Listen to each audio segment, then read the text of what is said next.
On Average Fools, my podcast, episode 15. We talk about meaning, happiness, and I basically meet people, learn whatever I can from them, and and then I share it to you guys. So this is Rocky. I met him. I met him at Kensington Market. I think last Friday. I was basically coming back from a comedy festival or a stand-up comedy gig, and I was looking into getting like accessories, like rings and like necklaces and stuff, because I just wanted to, look cooler and shit. And he was the vendor, he was the seller, he was open at like 3 a.m. And I was just like, I just wanted to go check it out because I just found it very odd that you were open at that time, Right.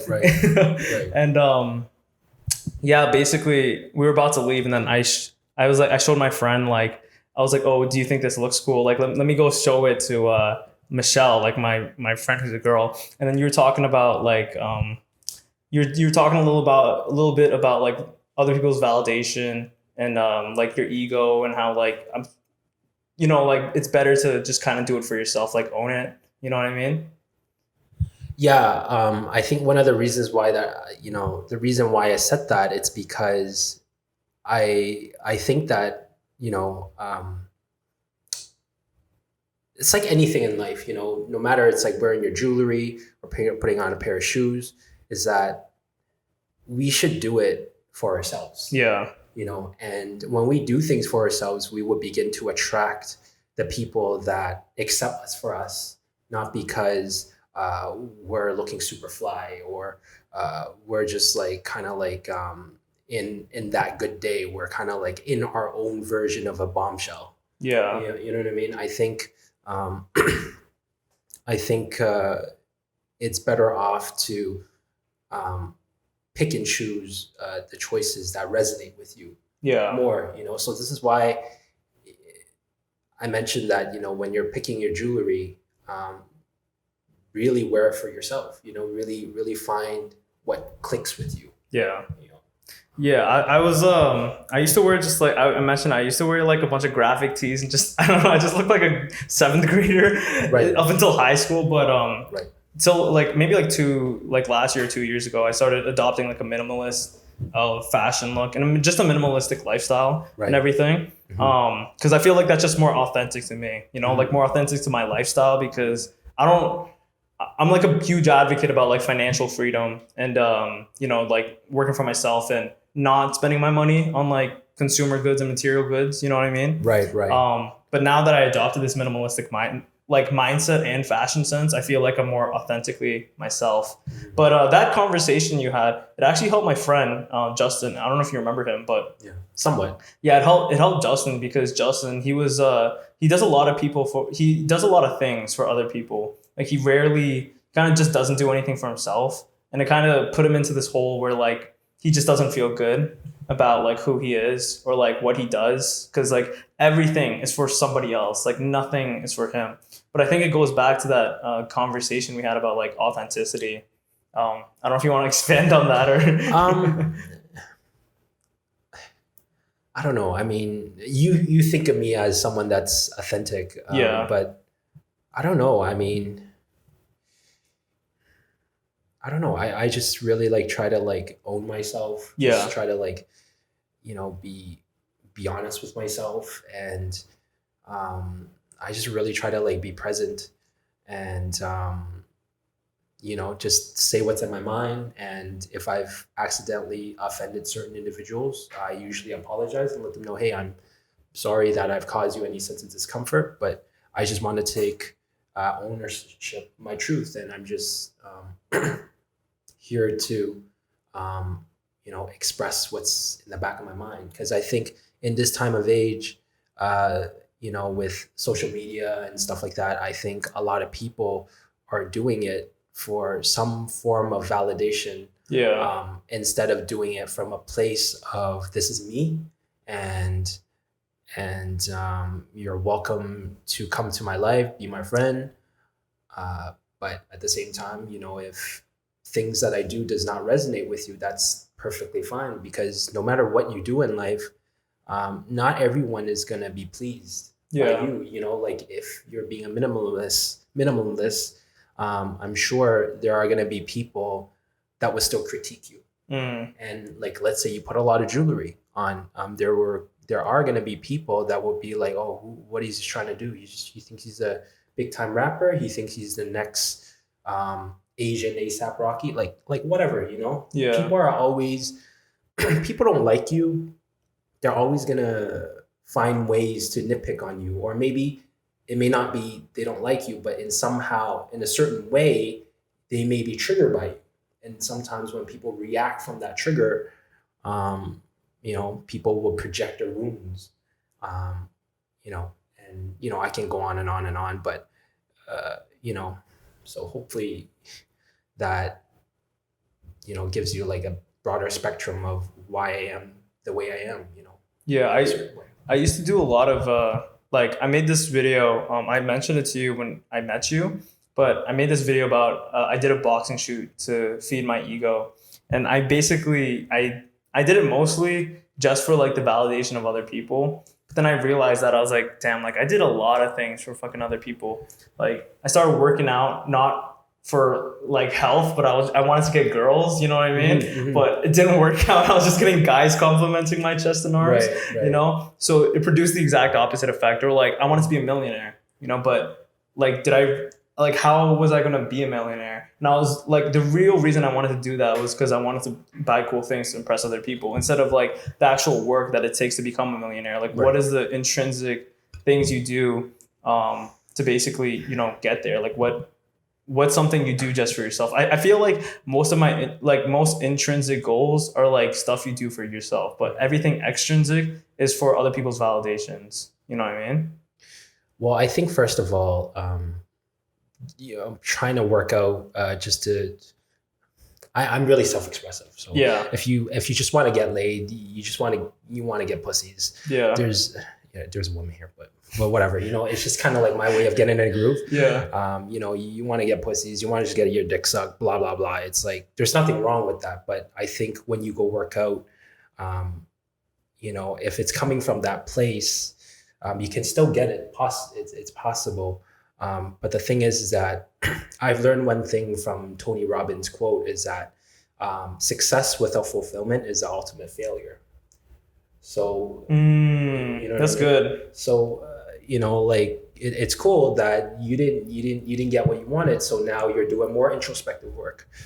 But if you did get what you want, there's a pro and con in that. Like if you did get what you wanted, let's say the girls or blah, blah, blah, then chances are you won't be diving as deep, be diving as deep as you are now. Yeah. Like why? Like what am I doing? Yeah. Like, you know? So, you know, I'll say that like there's nothing wrong of wanting to get validation, but the thing is that I'll say that it's good to not do it because only for that. Because I've learned one thing from one of my customers. She said that, you know, people that are usually performers or artists, there's three reasons why they usually choose to be a performer or artist. Because one is to get laid, two is to get attention, because some people, they're just an attention seeker. Yeah. Three is that they really have a message to deliver. And I think it can be a little bit of everything too, you know, because it's natural. You're a man, right? It's natural of you wanting to get women, you know, to fulfill whatever you think is going to fulfill.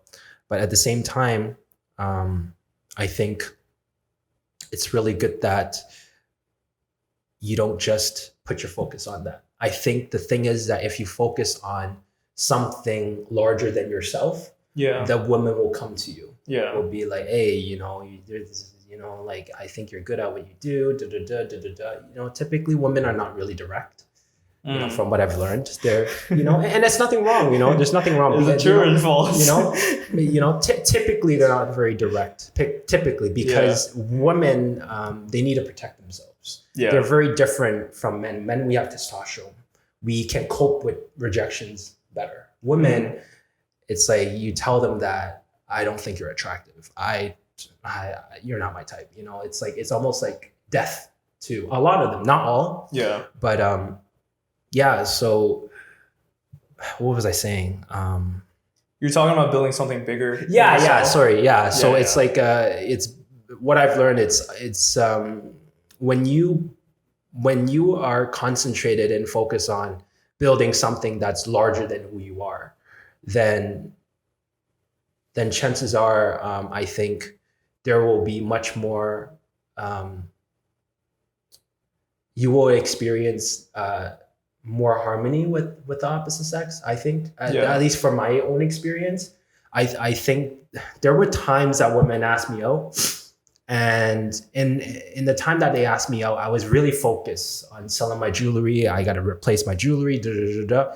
And I noticed one thing is that when I'm very concentrated on what I do, sometimes, I would catch certain women looking at me,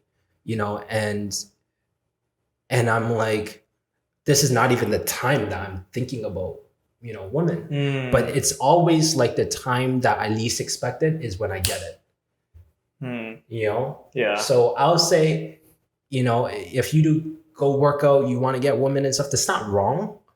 But I'll say, there's a time and place to be like, just do what you do. And if I get it, I get it. If I don't get it, that's cool. I'm going to work on other things, other things that fulfill me, other things that speak to me. And, it's like, if I get the woman, that's cool. If I don't get the woman, I'll continue to master my craft. There's no lose. Yeah. What was that like for the people? Obviously, it's like a new audience. Like, what is that craft? What is that thing that you're building that was bigger than yourself? Oh, what was the thing? I think it's really the thing that's bigger than what I am. I think it's just like taking ownership of some of my lies, some of my bullshit, things that I did in the past to make myself look better than I really am to the opposite sex or to some of my former friends, former ex-girlfriends, just picking up the call, just to call them, hey, I'm actually full of shit here. Oh shit, really? I did that. And, some people, they didn't respond very well. They were like, oh, I don't want to talk to you, blah, blah, blah. I don't have the exact wording, but there's some people that's like, oh, like that's very courageous of you of owning up to your shit. Yeah. So through those practices is where I became more and more authentic because I wanted to become more wholesome. I'm not saying like, I'm a perfect human being, but I do the best I can to be as honest as possible. Yeah, I try to like do what I can. Yeah, be as authentic as you can. Yeah, for sure. That's 100%. I agree. We were gonna say something. I actually want to say something. The reason why I wanted to be more and more authentic, it's because I realized that each time you lie, each time you bullshit people or bullshit yourself, it weighs in your conscience. So you know what I mean? It's almost like I'm eating healthy not because I like to eat healthy, but I'm eating healthy because I don't have to deal with the consequences of not eating healthy, of having shitty skin, having having a mental fog and having constipation and feeling heavy and sluggish. I don't want to deal with that. Yeah. So it's like, okay, let me just do a transition to just eat healthy, not just to look good, but actually like feel good.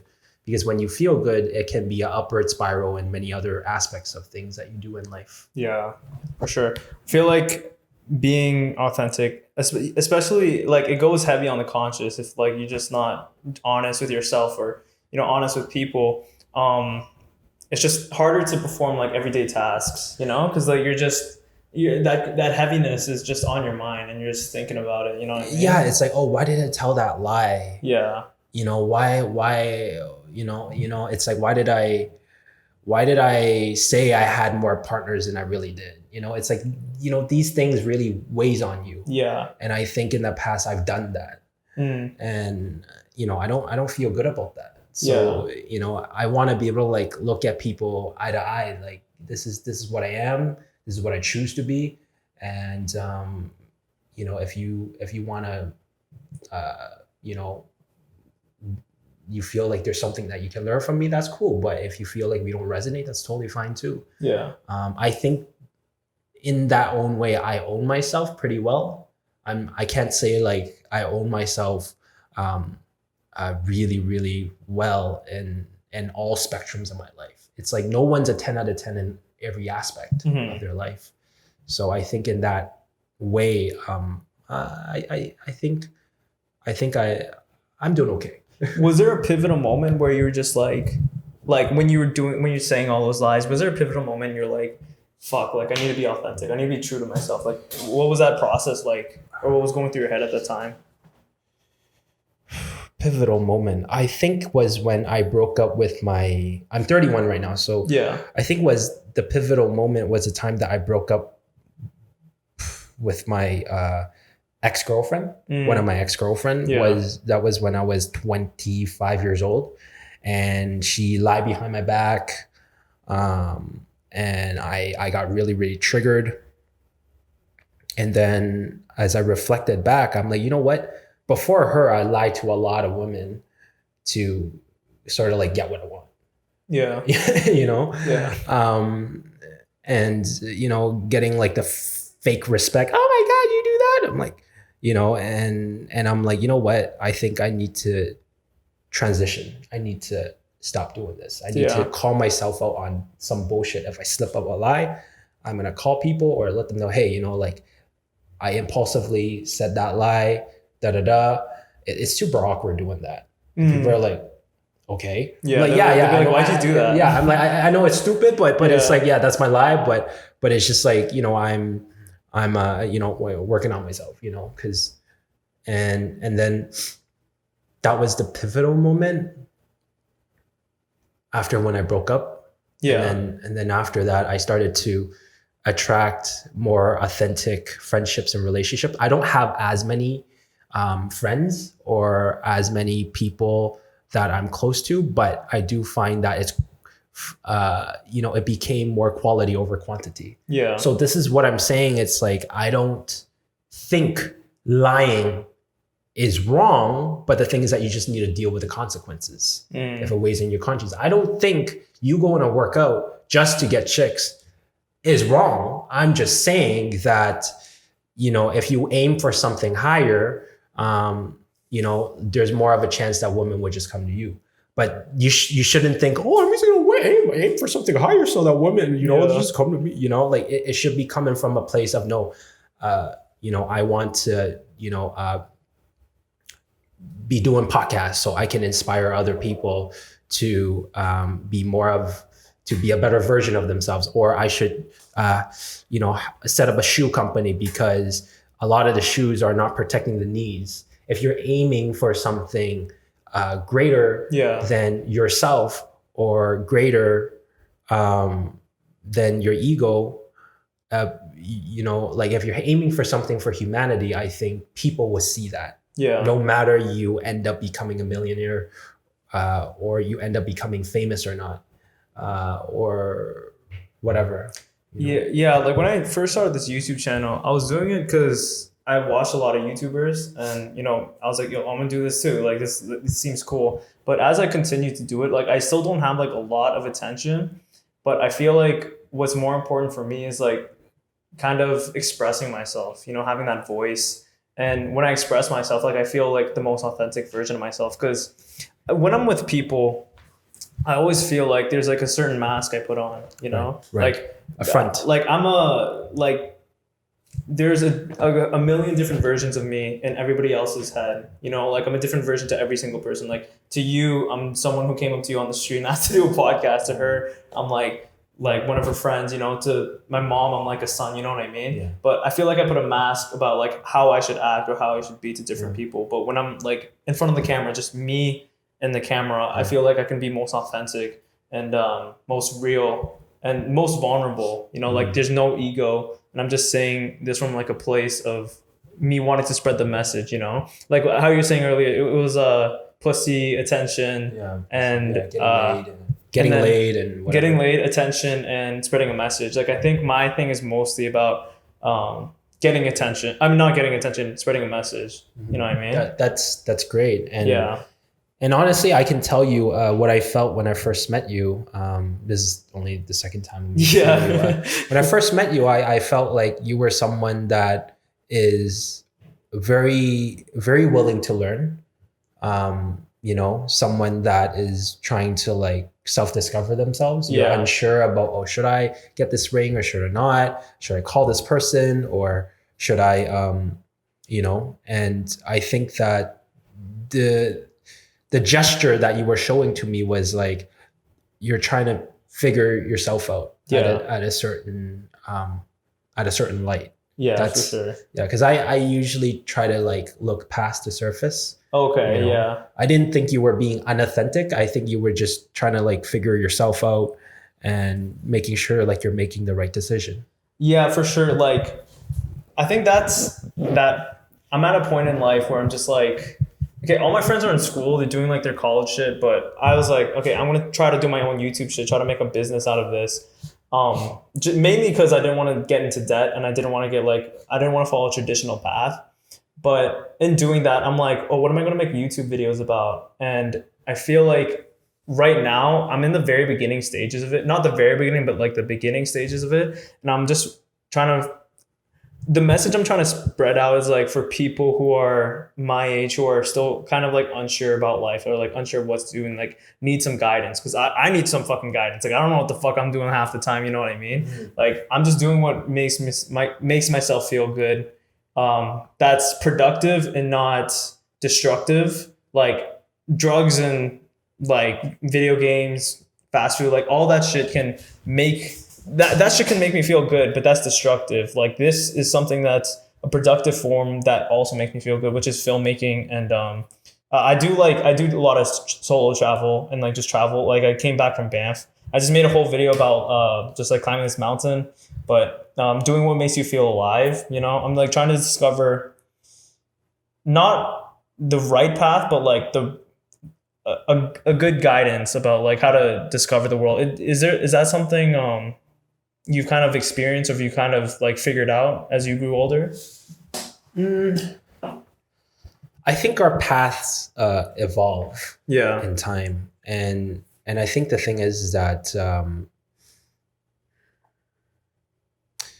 I think as a human being, sometimes no matter how successful you think you felt like you made it to a certain point, there's always going to be sometimes, like your ego will play games with you and be like, oh, this is not enough, or I should be doing something bigger, or I should not feel lost. Yeah. Because I think of it like this. It's like feeling unsure helps you to be sure eventually in time. Feeling unsure helps you to be sure in time. How does that make? I think the thing is that it's just like really like learning to honor what your gut instincts tell you to do. Yeah. Like for me, it was picking up the phone call and just telling people that, hey, these are my lies, these are my bullshit.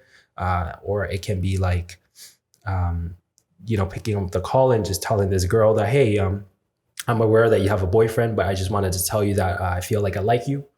But at the same time, I'm not here to ask you out. I'm just here to own my truth, and if you think this is weird, this is awkward, this is me being disrespectful, that's perfectly fine too.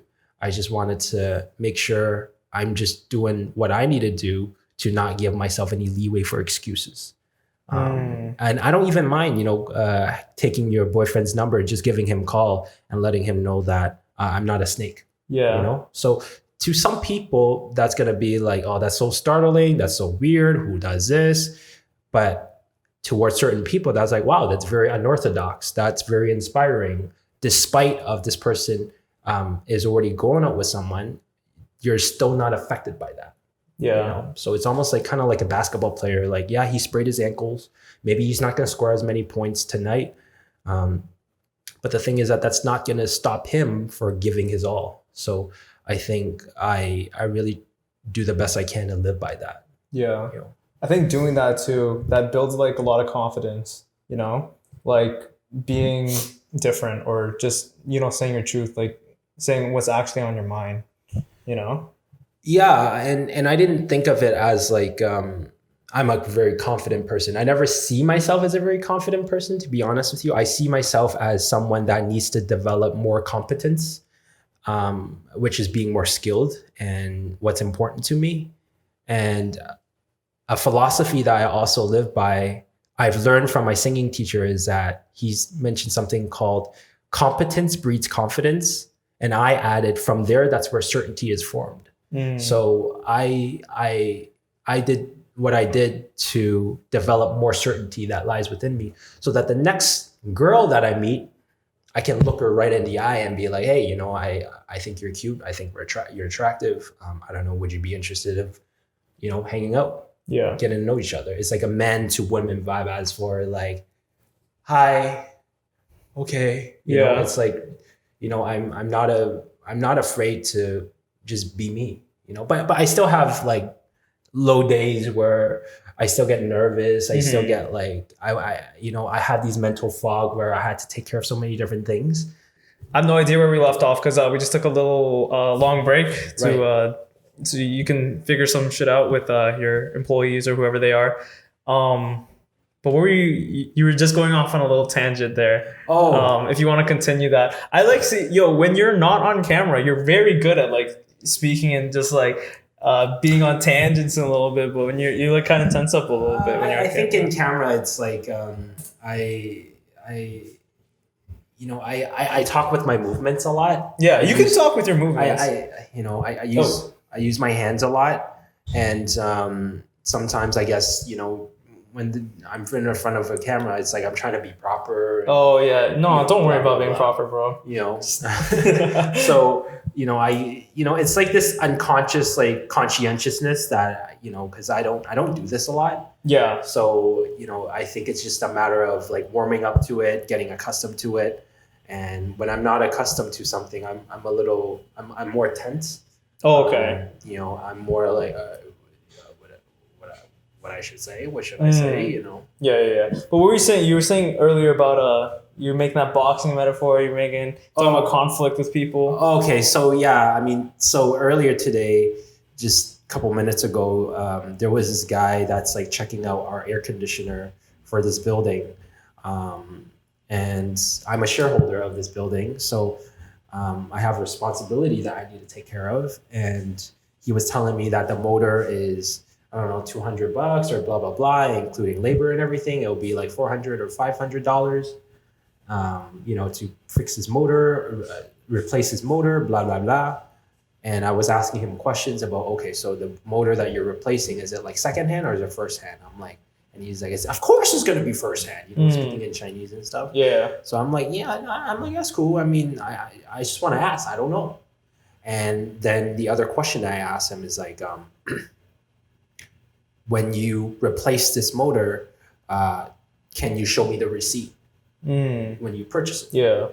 And he starts getting into a tangent and saying like, typically a lot of people, they don't show this, they don't do this, and for me to show it, it's almost like kind of awkward and this and that. And I'm like, that's cool. And then all I'm saying is that I understand you gotta make money.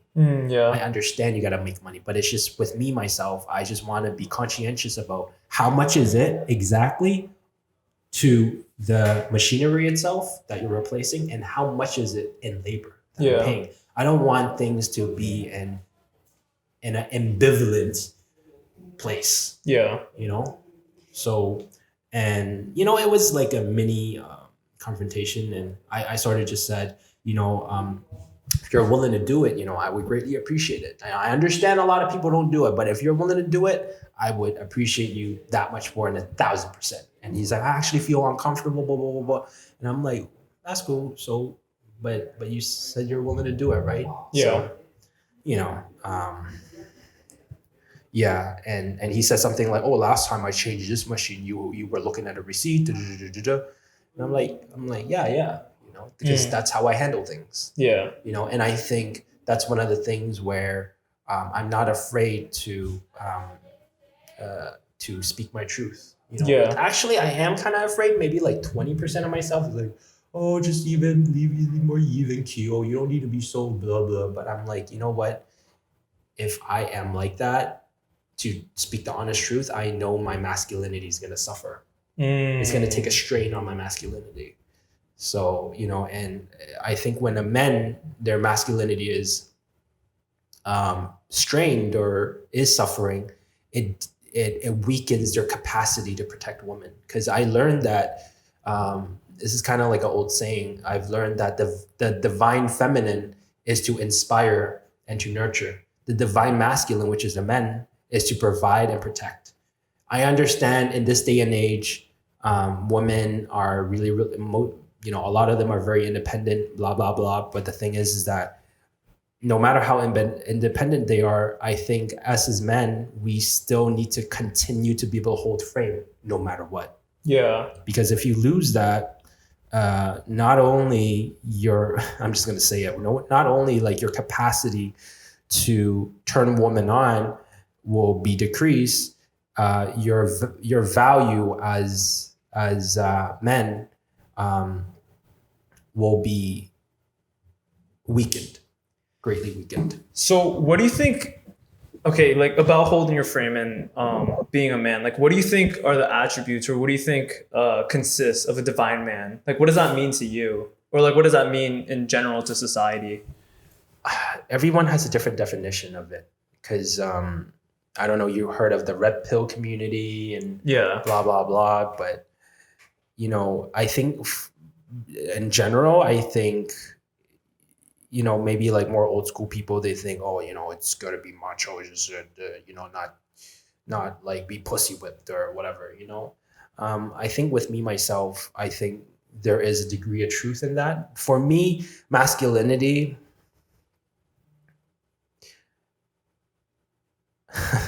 I'm just going to say it, is that to be able to hold it down in the bedroom. I think that's one of the key components. Because here's the thing, you know, I'm not here to try to like, you know, tune my horn or whatever. But I think what I know to be aware of is really like, by the end of the day, if you are able to like perform well in the bedroom and you know what to do to make the woman come, that gives you a lot of momentum to take care of a lot of things in momentum.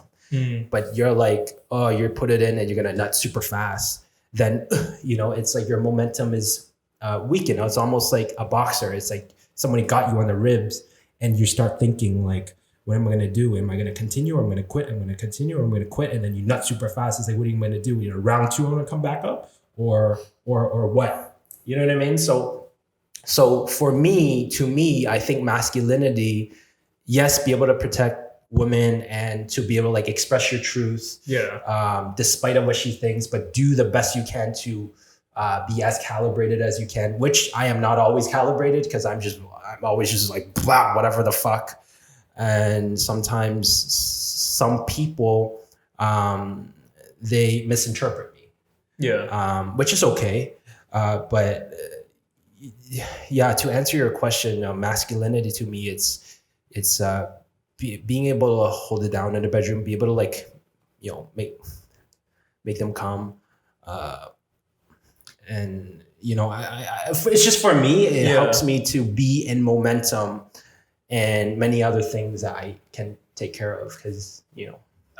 Have you ever heard about sexual transmutation? Yeah, I practice that. Okay, so I've been like kind of looking into it now. From my understanding, I heard Kanye West, like he's an advocate on it. He's basically, they talked about his success, and they're just like, how did you become so successful? And he says, I think it's because I had a high sex addiction at a young age.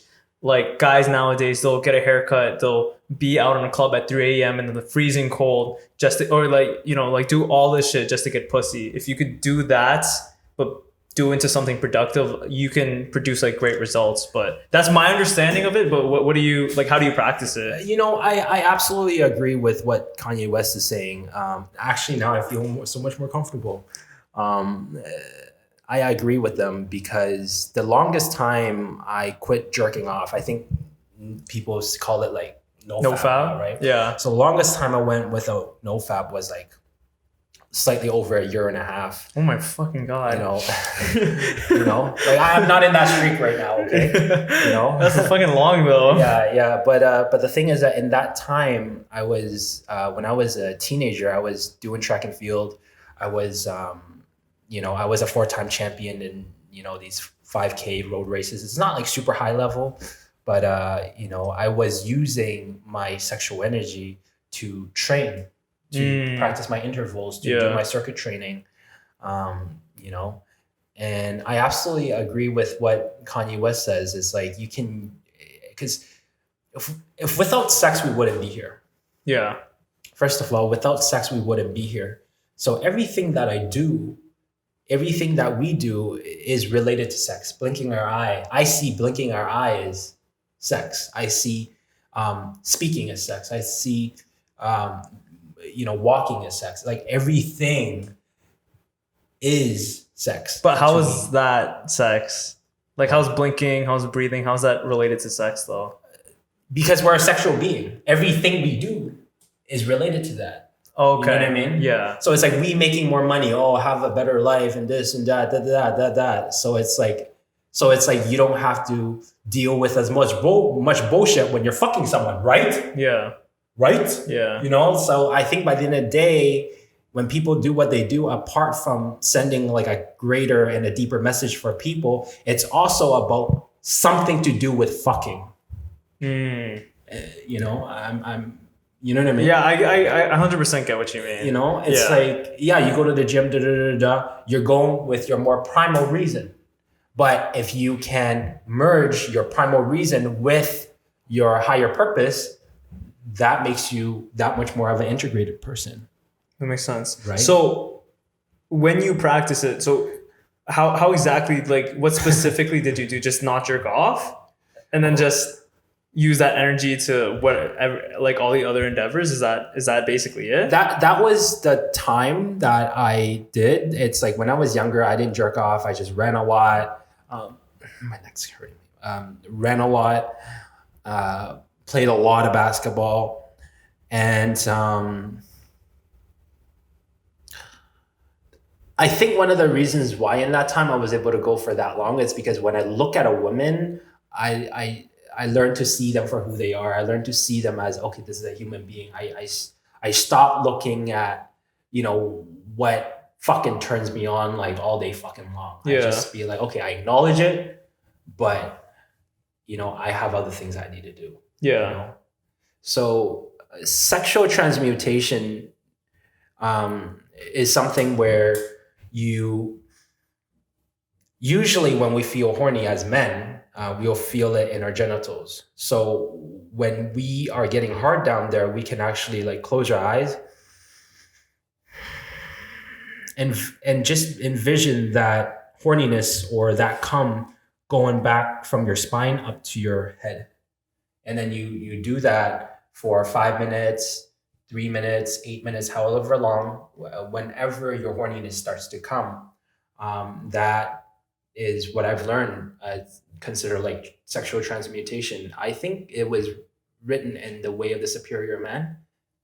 It's in a book where it teaches you that. I've read in Think and Grow Rich. That's where I first initially saw it. So you when you get horny, you think about it coming up your spine into your head, and then you use that focus. I breathe. So I breathe. Like I have it to like, it's kind of hard to explain, but it's like I just basically, okay, I'm kind of, let's say I'm getting like 15% hard or 20% hard because I'm thinking about something that turns me on. I'm thinking about a woman that turns me on. I would raise that horniness or up behind my spine, go to my head, and I would also like practice Kegels. Oh, okay, yeah. I would glinch, and the next thing you start to realize like, are you gonna rise above your horniness or you're gonna let your horniness to control you? It's totally your choice. Yeah. So I do practice that, and sometimes I'm not consistent because sometimes I do stupid things too, and I'm just like, oh, whatever. Yeah. You know what I mean? So I'm not here to play God and say, oh, I'm so perfect. It's like, I got, it's like this, I'm like a master in this. It's just the thing is that I always see myself as a beginner, as much as like I'm aware of this. And sometimes I make excuses for myself too. And sometimes I'm like, I did it for 3 months already. So it's like, whatever, Yeah. Sometimes I'm at that headspace too. And I learn to accept that part of myself too, and learn to like, do the best I can and not judge that part of myself. 100%. Yeah. So, we were having this conversation earlier when you left. What is your opinion on this? We were talking about how, because I watched this video earlier. It was, do you watch Captain Sinbad by any chance? No, it's a YouTuber. No. He was talking about the mistakes he made in his 20s. And one of the mistakes was dating in your 20s, dating in your early 20s, sorry. And he talks about how like at this point of our lives, like for men, like 18 to 25, we're at like the bottom of the social totem pole. And we like kind of are fixated on, how do I get this girl? Like, how do I do this? But like, why are you trying to optimize for a point in your life where like, at a point in your life where you're kind of like lost, confused, and you don't really have anything? Why are you trying to optimize for, trying to get the opposite sex when you don't have shit going for you?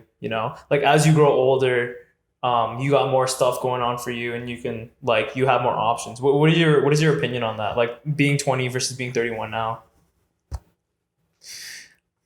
I think it's like to each their own. I get where he's coming from. Yeah. I get where he's coming from. But I think the thing is that sometimes if you're working on your purpose, and if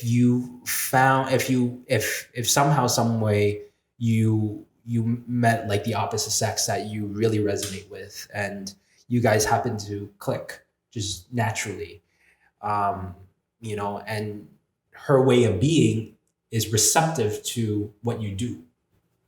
She's inspired by what you do. She's attracted to you. Then I think the thing is that there's always exceptions to things. So I think the thing is that you can navigate a balance. Whereas like, okay, you're in your early 20s, you're doing your podcasting, blah blah blah, and there's this girl that likes what you do, and at the same time has feelings for you, is attracted to you, and you guys click really well. And I mean, you guys can work that out. It doesn't have to be like, it's like, I'm just not gonna fucking date when I'm 18 to 25, and I'm just gonna focus on my business, focus on my mission, and that's it. Like no pussies at all. That's it. I'm not saying that's bad. I mean, if that works for you or other people, certain men, that's great. I just think that it's nice to have your purpose, but at the same time, it's also just as important to be open-minded and receptive to new ways of navigating life. Yeah. It's almost like fucking. It's not like just missionary and doggy. Yeah. Like there's over hundreds of positions that you can navigate. Yeah. And there's no like one size fit all for success. And what's success for this dude and for you is going to be different, because we got to think about this way. Yes, what he's saying is right. I acknowledge what he's saying, but at the same time, it's like, what if you don't make it to your 30? Yeah. You're just, you know what I mean? It's like, oh, I've just been building this podcasting and been making money and da da da da da. And the day you die, you're like, I never even gave a relationship a chance, because I was so fixated upon this one thing because of what this man said. Yeah. And, you know what I mean? So I personally think that keep what he says, listen to what he says if he resonates with you, but at the same time, be focused on what you got to do, be focused on what's important to you, but still be open-minded for new adventure, 100%. Yeah. You mentioned what if you don't make it to 30? We had this conversation earlier. We could just like repeat on the podcast, but like, how did you come to that mindset of like, oh, if I don't reach this point, if I don't reach this point in my life, like what's going to happen? Where did that mindset start from? If you want to share, if you No, don't want to share, it's cool. I'm sure I can share that with you. I'm pretty open. Yeah. For the most part. I came from when I was 23. My mother, she had a stroke, and after the stroke, the doctor says, "Oh, everything's gonna be fine," and I think the success rate of the surgery is gonna be great. Da da da. And then they did this brain surgery thing, like whatever, to clear off like the clog in her body. And they said the surgery was very successful because half of her body was immobile, couldn't move, and half of her body was able to move. So they were trying to correct that, and they did. But unfortunately, after 10 hours later of the surgery, my mom started to have like internal bleeding. And from that point on, her whole body was paralyzed. So and so she sort of became a semi-vegetable. I mean, that's not like a good word to say. I think in that time I was still kind of like I was very, very, very married to the idea of law of attraction. Oh, this is gonna be okay. La la la. As time goes by, my mom's gonna get better. I just gotta keep being positive, positive, positive. It wasn't until when I was 25 when I came back from Hong Kong to Canada. I lived in Hong Kong from 23 to 25. So when I came back to Canada, I started to recognize that, like, what if this is it? Yeah. She's never gonna come home. I think I remember I cried. I was asking my mom, when are you gonna come home? And I think in that point on, I started to recognize that she may not come home ever. Yeah. This is it. And I think of it almost like, I really love basketball. So I kind of think of it as like, almost like Kobe Bryant, kind of like popped his Achilles. And from that point on, when he popped his Achilles, from an interview that I watched him of, he said that he knew that was it. It's time to say goodbye to the championships. He's like, I'm done. Yeah. He felt it, but he kept trying. He kept trying, and he got a lot of deeper realization about himself, even though after the Achilles injury. And yeah, I mean, what was I thinking? Yeah, it's like I might not live to a certain point. It's like a lot of the times us as human beings, we're always thinking that, oh, when we're 20s, we're going to grind and this and that. And then when we're 30s, we're going to find a partner and then get married and then settle down, have children. And then when our 40s, we should be financially secure. 50s, we're going to prepare for retirement. And then 60s, we're going to plan on what nursing home or old home we're going to live. And then 70, we're going to buy our grave. Like there's, there's like tombstone. I don't know, am I pronouncing correct, saying it correctly? And then, hopefully I'll get to live to 80 or 90. It's like, the thing is that sometimes not everyone's going to make it to that point. And I think that's the reason why I have the courage that I do. I have the ability to summon the courage that I do to pick up these phone calls and to own up to my lies and own up to my bullshit, own up to, sometimes some of my jealousy or envy. It's because I'm aware enough to know that sometime along the road, there will be no tomorrow.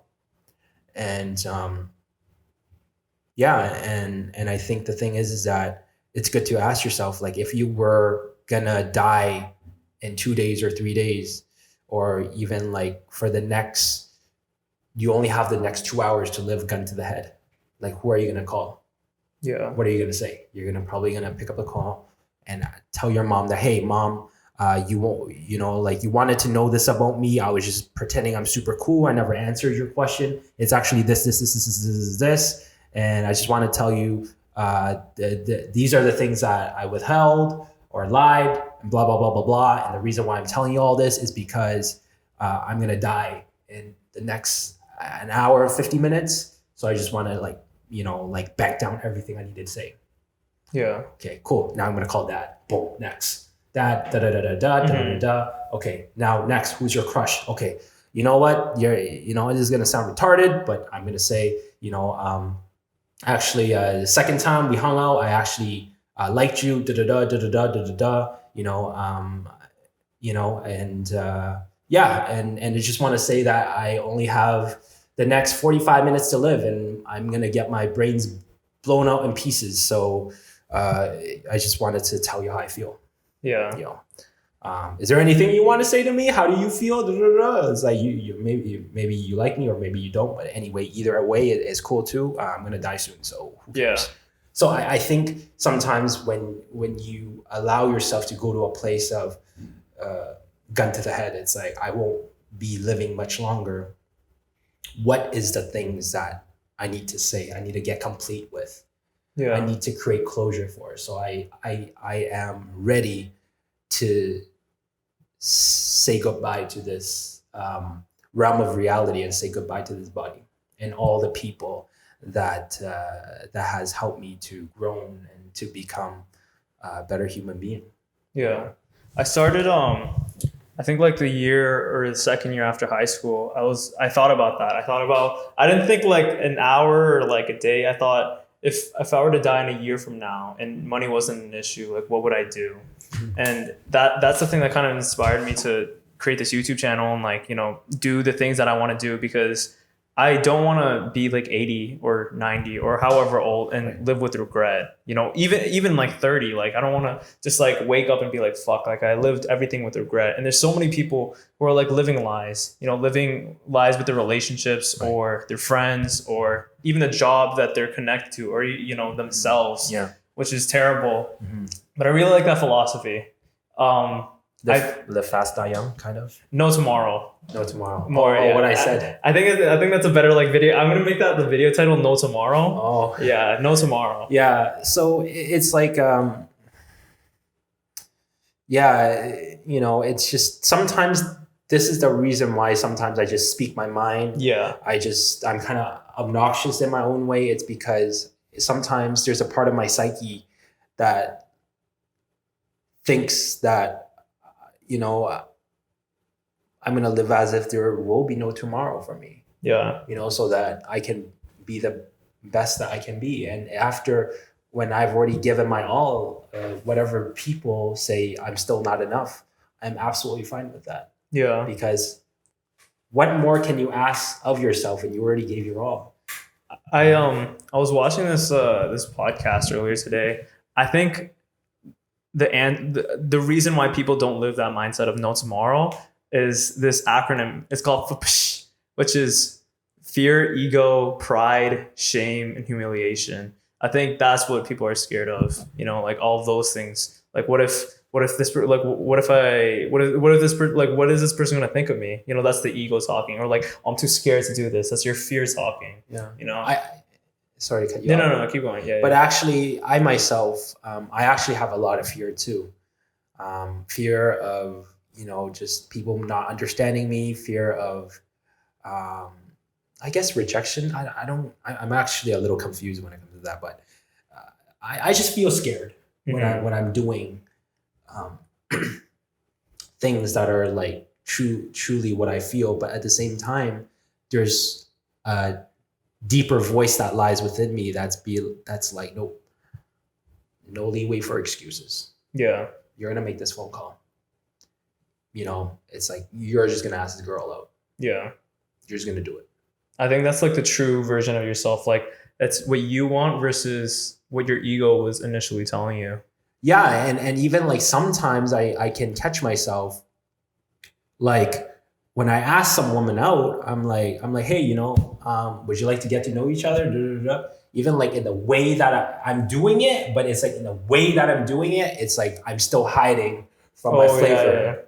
Yeah. Because I dance, so I noticed that sometimes some people, they hide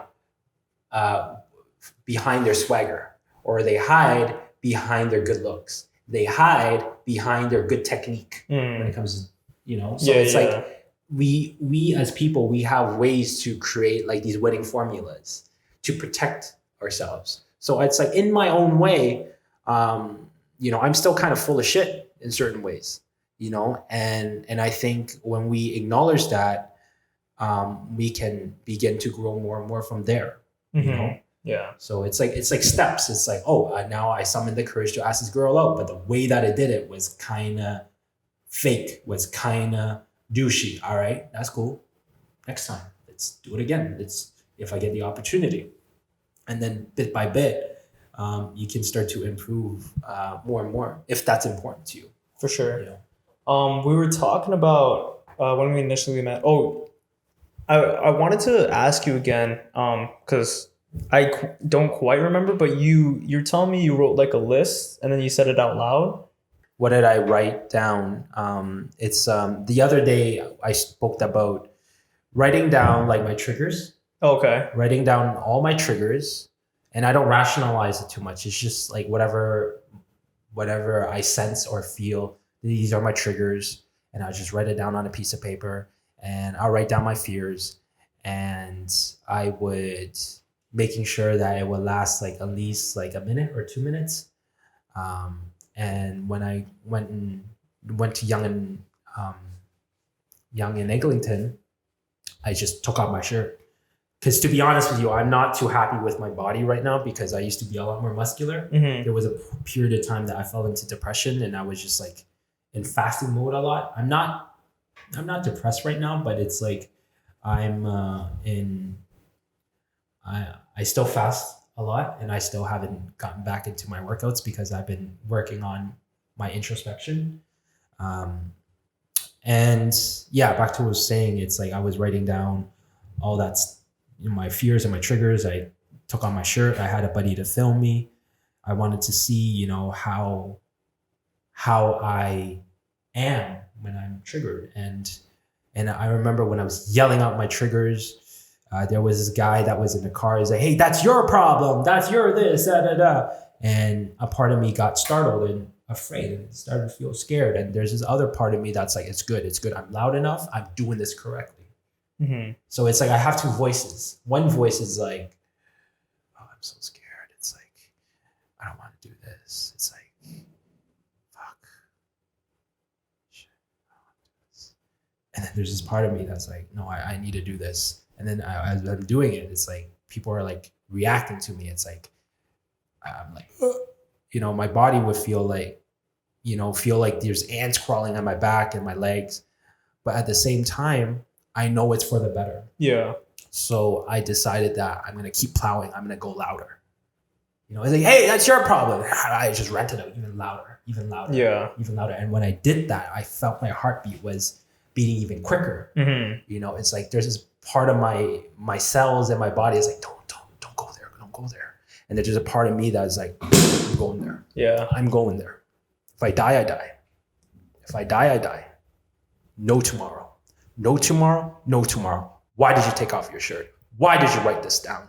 Why did you came here? Why do you have that fucking camera setting up? Why? Yeah. You gotta own yourself, right? All right. Yeah, I gotta own myself. So if this fucking idiot says whatever the fuck he wants to say, that's him. Yeah. But what did you came here to do, Rocky? I asked myself. I'm like, I came here to own myself. Well, do what you do. Do what you do. Yeah. So I did that. And then after when I did that, I decided to go with my buddy. I'm like, we're going to go to a different location, leave Young and Eglinton, continue to keep my shirt off. Mm-hmm. I'm like, fuck, like my body has gotten so skinny, like my ego is judging. But I'm like, you feel uncomfortable? That's good. You're doing this exercise correctly. Yeah, keep for walking, sure. So, and then I drove and then I talked to my buddy and I told him that I feel so scared. I feel so this. He's like, back in the day, if we were like caveman, like you literally did the thing that, people are just gonna be like, chop this guy's head off, Mm-hmm. like whatever. And after talking about all my triggers and fears, I decided to go to Union Station. I think it was like Young and whatever. Young in front. And I decided to do that again, standing at like the island of the street and film everything and, make sure I really got that down solid. And I felt, and then after when I did that, it's like I felt just tremendous amount of relief. Continue to keep the shirt off, continue to keep the shirt off. And also there's this other time that I took a sign to say, hug me, giving free hugs. And I learned that from a self-development course from Julian Blanc. He's kind of like a pickup artist to how to train men of how to like get out of their heads, get out of their comfort zone. And I decided to like write that sign, and I felt like just having that sign is not hard enough. So I'm like, all right, I'm gonna take off the shirt, go that way. And when I was walking, there's some younger women that saw me. They're like, like laughing, like, what the fuck is this guy doing? And then back in my mind, I thought, like, no one's gonna hug me. This is so weird. This is so stupid, but it's okay. I'm only gonna do this for an hour and 10 minutes. Like the course says, do it for an hour. I told myself, okay, do it for an hour and 10 minutes or 20 minutes, then you're done. And I did that. Did you get any hugs? Yeah, I got hugs. But one thing I didn't really push myself is that I saw some pretty ladies. Yeah. I'm like, hey, I'm offering free hug. That's what I wanted to do. But I'm like, fuck it. I'm done. I already did a lot. But I'm also conscientious about, there's a part of me that's like, Rocky, you didn't go all in like a motherfucker. Yeah. So maybe some other day I'll be like, you know what? I'm gonna challenge myself more. I'm gonna do that. Act like, take off my shirt, free hugs, and asking like some woman that I'm attracted to, hey, would you like a hug? Yeah. Test myself and see how well do I hold frame. For sure. So what was the purpose of that first activity? The second one was to get out of your head. What was the first one for? Like writing down, saying your flaws. Writing down like my fears, and fears is one section. Triggers is another section. So, but what was the purpose of saying it like out loud in public? Like, was there like something behind it? Like, yeah, it's to basically tell your subconscious that like you can handle these fears. Oh, it's like you can say like, oh, my fears is that I'm not 6 feet tall. My fear is that I don't have enough girth on my dick. Yeah. My fear is I'm never gonna make it as a millionaire. My fear is I can't be a great pussy eater. Yeah. My fear is no matter what I do, I'm never going to be capable in a bedroom. My fear is I'm going to let my loved ones down. My fear is I am unable to overcome my self-doubt. Mm-hmm. And then you go to triggers, and the triggers like people that are more muscular than me, they trigger me. Or you can say, people look at me the weird way, or maybe the opposite sex doesn't look at me with respect, like a trigger, like this can be anything. For sure. That's interesting. It's a really interesting thing. I think we're going to wrap up the podcast, but are there any last things you want to talk about with the idea of no tomorrow before we end it? Like one final message, I'd say. I think the final message that I want to say is we are our worst critics, but at the same time, if we don't do some kind of like practical or pragmatic practices or exercises, we won't be able to live out of our heads. Because even with me, myself, when I do these exercises, I still recognize that there's still like 20% of me or 40% of me is still in my head. So I would highly recommend that if people are interested of be able to like live free from shoulda, coulda, woulda, which is regrets, to take a good look at themselves and ask themselves, what are their fears? What are their triggers? What structure in place that they can put in to alleviate that and to overcome that or to transcend that? I think the really last thing that I want to say is that where there's a will, there's always a way. There's really like basically nothing that one cannot do, one cannot accomplish. And just know that there's nothing to lose in life. because from the day that we're born, we came to this world with nothing, and to the day that we leave this world, we also leave with nothing. So no matter what judgments you get, what kind of critiques you get from people, all that is just a game. It's just an experience, and and maybe try the best you can to not take things too personally. And this applies for me too. I'm a really sensitive person. I take a lot of things very personally, but I think if one is willing to just be honest with themselves, truly,